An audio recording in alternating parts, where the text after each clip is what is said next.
Yes, us. Welcome to the Kefi Life Podcast. My name is Kiki Vale, and I'll be your guide to creating a life of Ola Kala, all is well. Together, we'll get back to the basics, and we'll explore fresh new ways to flourish in mind, body, and soul the Greek way. You can look forward to interviews, stories, essential self-care strategies, recipes, and actionable takeaway Ola Kala moments. This is going to be so much fun. Let's get going. Πάμε! Open your mind, listen to your body.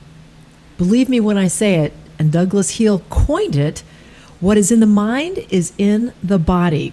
This is the focus of today's episode with exercise physiologist, certified athletic trainer, and most importantly, activation specialist, Maura Gates. Maura, my friend, welcome to the podcast. Thank you so much, Kiki. It's a pleasure being here. I love talking to you because you're a wealth of information to help people release emotions and to feel better through this activation. So it's really great to have you here. And firstly, how did you decide to get into this thing called activation?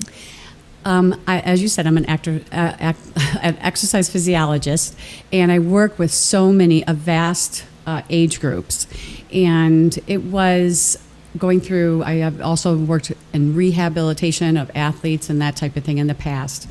And someone actually said to me, Maura, you have got to meet this Douglas Heel and go to one of his seminars. And Douglas Heel is a physio from South Africa that came to the States to teach this activation. And so I did. And it profoundly changed what I do with my clients. It opened up my mind and how I'm looking at their bodies. So it's been phenomenal. And you're a great listener. I've been on your table before, and you pinch and you poke and you squeeze and you tweak and you stretch me out, and then I cry. God only knows why. It's not from the pain. It's from releasing those emotions. But for our friends that don't really know what activation is or they haven't participated in it, what does it look like? So it's an assessment first. And so the client will come in, and sometimes I even videotape them to see how they're moving or standing, whether one shoulder's higher than the other and that type of thing, kind of assess what their body looks like to me. And then we will I'll watch them or videotape them walking. Sometimes the gait changes as well. A lot of facial expressions will change as well. And then we get them on the table and I assess them. So what that looks like is I assess passive range of motion and then active range of motion, or testing the muscles to see if they're firing or not. And why I do this is because through trauma, stress, anxiety, grief, your body, because of the mind, it will, the brain tells some of these muscles to shut down because of this anxiety or stress, grief, whatever it is. And so when that shuts down, I will find if there's any compensation behaviors. What that means is, let's say your hip flexor is not working. And why is that? And we go up and we discover that the shoulder's acting as the hip flexor. And why is that? Well, have you been through so much trauma or grief, and you're holding, all of a sudden your shoulder's taking over, or the brain just shuts down that hip flexor for some reason? It's so interesting, and I think people dismiss what you just said. You studied extensively under Douglas Heel. He's the creator of activation, and he teaches what is in the mind is in the body, and what you don't know, you don't know. Did I see that right? It's you don't know what you don't know. You don't know what you don't know. Powerful. So let's apply this to the stressors of life and also the trauma that someone may experience. For example, what those kids went through at Michigan State. Oh my gosh, that was so tragic, wasn't it? So you don't know what you don't know. And I just love this statement because for me as a practitioner, I don't know what's going to present in front of me. I don't know their trauma. And that does at times come out on that table as I'm working with a client. With these Michigan State students that have endured this tragedy, we don't know each body how it interprets that tragedy. And I think it's so imperative that we hear them, but plus also watch what their bodies are doing. Your body, your physiology will hold that trauma. And I as a practitioner, get to find out where that's holding, and then change it, and then teach them how to change it themselves. So you were telling me, like, for example, when I came to you and I had this shoulder pain, you were saying that sometimes that will occur.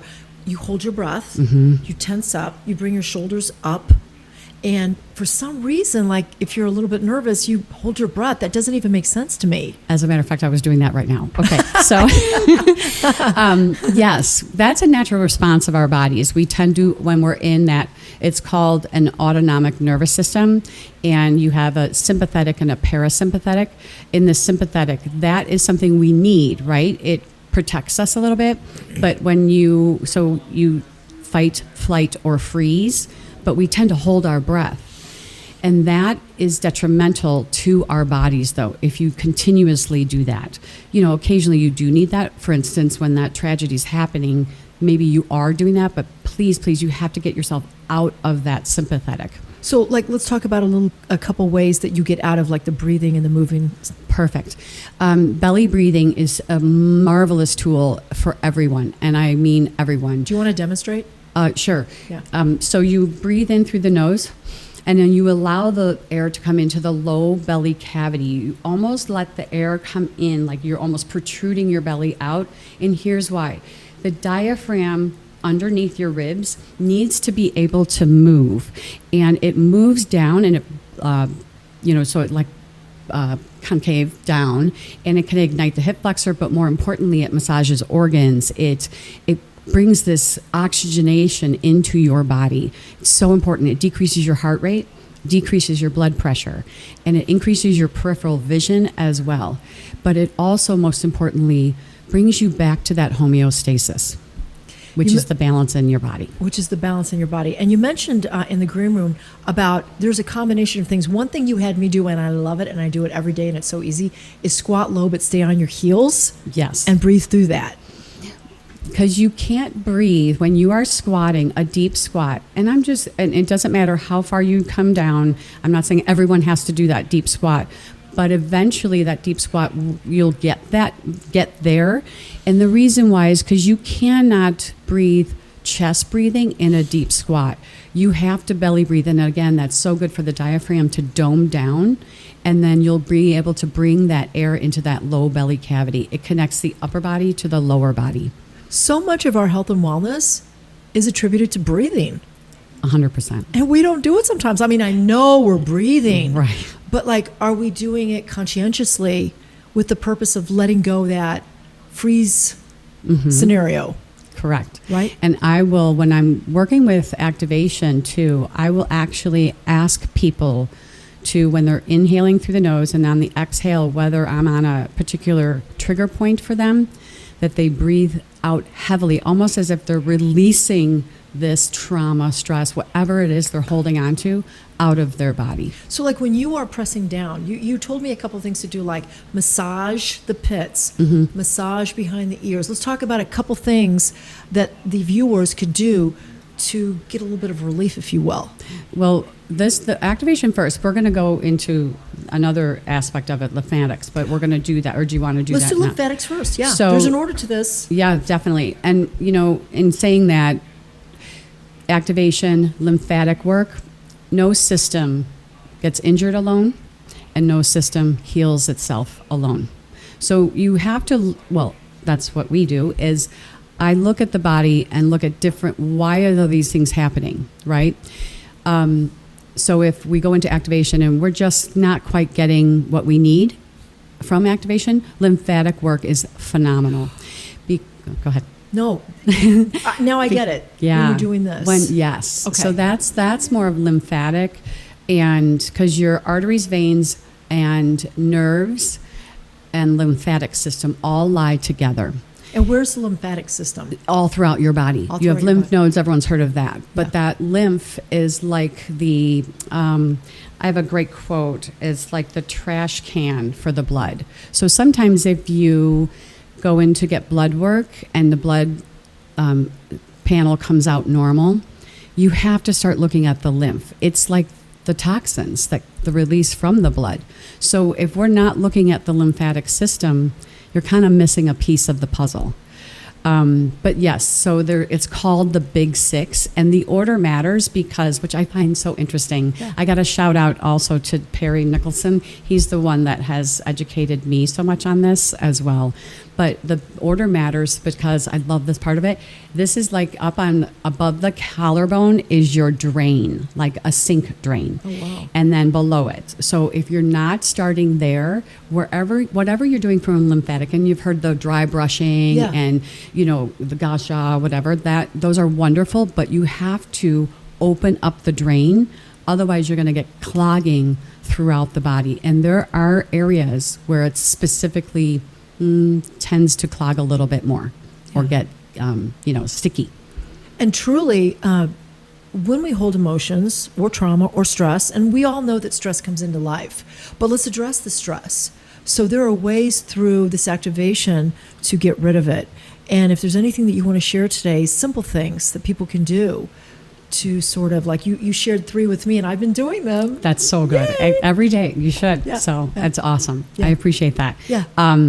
So belly breathing is one of them for sure. You have to be belly breathing 50 times in a day. I always say it's not a magic number. Just do it. And then activating. So this is more activation than the lymph, and it starts from the collarbone and goes down as an upside down Y to the lowest 2 ribs. Why do we do that? It gets that diaphragm moving. Better belly breaths is phenomenal.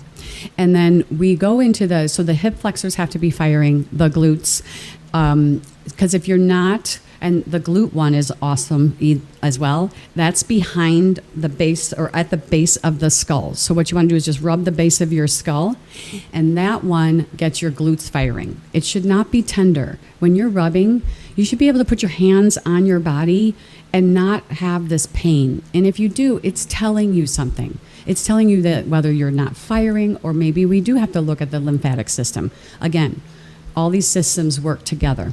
And there is science behind the mind and the body, that connection with holding emotions and trying to deal with them. And please, by all means, everybody, deal with your emotions whatever way you can with a professional.